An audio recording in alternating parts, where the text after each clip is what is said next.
So there's many videos on the internet talking about the big correction, the great reset, but more commonly we just call it a stock market crash. Will a stock market crash happen in 2021? Well, there's many reasons why that could happen, but in this video I'll be giving you 3 of the main reasons that I think a stock market crash could be just around the corner.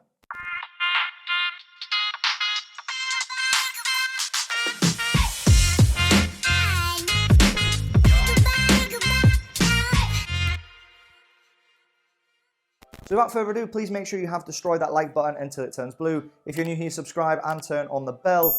If you want to support the channel, there's a Patreon link down in the description where you can get some exclusive perks, including access to our chat room. If you're not from the US or Canada, you can check out the pinned comment down in the comments. There's a link to eTORO there. Deposit, make 1 trade, and get free lifetime access to our investing chat room. Now, before we get into the content of this video, I'd love to know your current thoughts. Please pause the video, go down in the comments and let me know, yes or no, will a stock market crash happen in 2021? You don't have to give a reason why, but if you want to, feel free to drop it down there and then come back and see if I've actually changed your mind. So it is literally impossible to predict when a stock market crash will exactly happen. If you could, you would probably be the most successful investor in history. Even the great Warren Buffett cannot predict exactly when a stock market will crash. And proof of that is him and Berkshire Hathaway, his company, are sat pretty much in record amount of cash, and they've missed out on this massive bull rally because they're very, very fearful. And that's probably a good indicator in itself. Why is Warren Buffett in cash? Because he thinks the market is overpriced and very, very volatile. But that brings us on to our first point. The Fed is printing money in record rates. Now, of course, with what's going on worldwide, most governments are printing money, so everybody is in the same boat. But typically what happens when you print money is someone's got to pay the piper later down the line, which means inflation will go up. Now, how are these linked? Let me put it in simple terms for you. The Fed prints some money, okay, and it puts it in circulation, which means the people have more money to spend on goods. But there's still the same amount of goods in circulation. So we have much more demand, but the same amount of supply. So what happens is people then raise the prices of the product, which in other words would be inflation, and thus meaning products are more and more expensive, bringing the economy up to a higher level.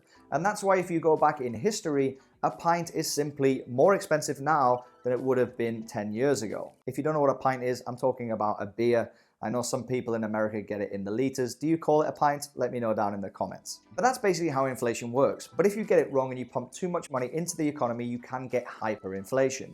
Now, we've seen hyperinflation happen in Germany, and I'll come on to why that was a bad thing going back in the 1920s. But let's look at some numbers. The Fed have printed a massive $9 trillion since September 2019. Now, there's no way to sugarcoat it. That is a hell of a lot of money. It's estimated that 22% of all US dollars in current circulation were printed last year alone. That's a scary figure. Now, I must say this figure is not confirmed and it goes on many different variants, but it is estimated anywhere between 20 and 24% of US dollars in circulation was printed last year alone, which is crazy. That's massive, massive amounts of Fed printing money, and it's not stopping there. It's rumored that Joe Biden's going to add even more stimulus with a massive $1.9 trillion package deal, which he announced just recently. Now, before you get too scared, why are they printing money? Well, firstly, I think the reason they're printing money is to help save the economy, help save the stock market. It's worked in the past, it worked in 2008, and it helped prop the stock market and get the government and the country back onto recovery. But realistically, I still think since that 2008 crash, no one's really paid the bill yet. We haven't seen that massive inflation to cover the losses back in 2008. And in fact, now with the more printing, I think there's even a bigger bubble forming. And a lot of experts agree with me. They think hyperinflation is coming at some point in the next couple of years.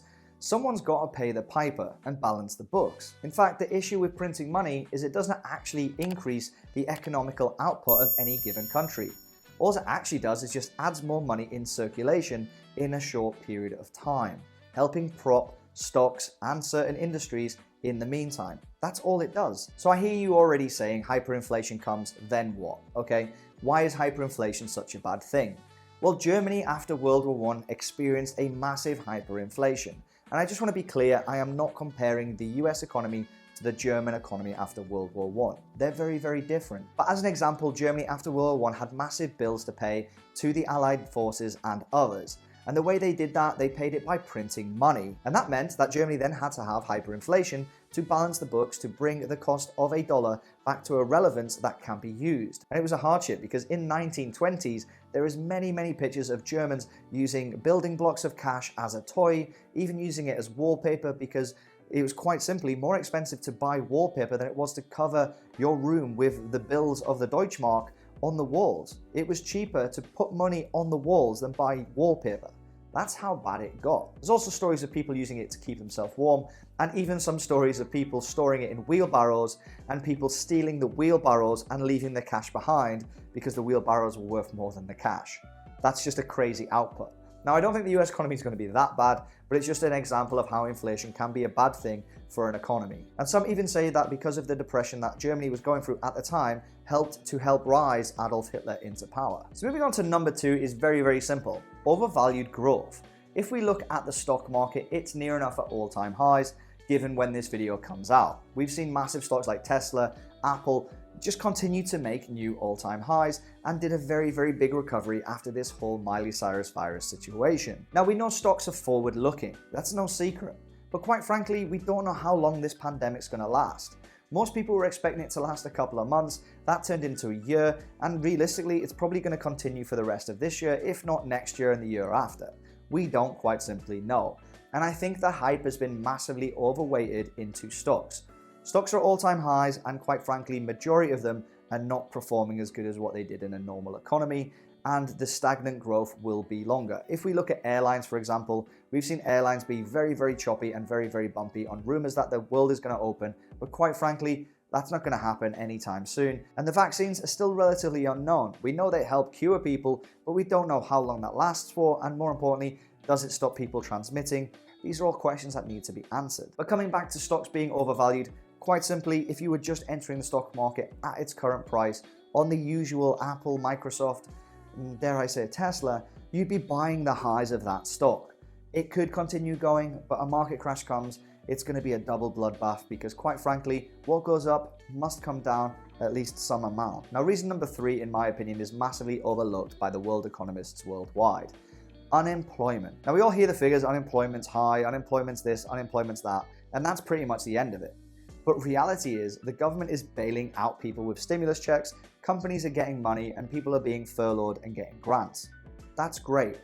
But when the stimulus does stop, unemployment will skyrocket because companies that cannot afford to operate anymore and that stop getting these checks will have to lay off people permanently, which will drive unemployment up. If there's high unemployment, it means an economy is not functioning as good as it could be, which also brings in fear, which will drive the stock market down. And quite simply, I don't know how they can fix this because worldwide, not just in the US where I live, the UK, everywhere, businesses are still getting funding from the government to stay open, and a lot of them should have failed and probably will fail when that stimulus happens because rents are being backdated, loans are being backdated, and at the end of the day, they're going to have to pay back this debt too. But what will happen? Well, quite simply, these businesses will close, unemployment will go up because of this, and that means it will be a longer track for the economy to get back on track to what it was. Now, I know this video is going to be all doom and gloom, and I don't want to scare you if you've made it this far. In fact, the next video I'm bringing out is going to be 3 reasons why the stock market will not fall, so I want you to make your own conclusion down in the comments. But I do want you to be fully aware that, in my opinion, which is not financial advice, is that the stock market will continue to go higher until stimulus stops. When stimulus stops, I think that that could be the trigger in itself, give or take a quarter or two, for the stock market to start coming down. It only needs one trigger, and I think it will be a massive bloodbath. So if you are invested, take that into mind and be very careful when selecting investments, but do not be afraid to sell, scale out, and be very defensive when that time comes. But in the meantime, if stimulus is coming and the Fed is printing money, you should be okay in majority of stocks. So now that I've given you the 3 points, let me know down in the comments if you've changed your mind, or at all if you found this video educational. Please make sure you have hit that like button, it massively helps me out with the YouTube algorithm. Comment below the word sausages if you've made it this far in the video. Please subscribe, turn on the bell, and of course, I'll see you in the next one. Take care, peace.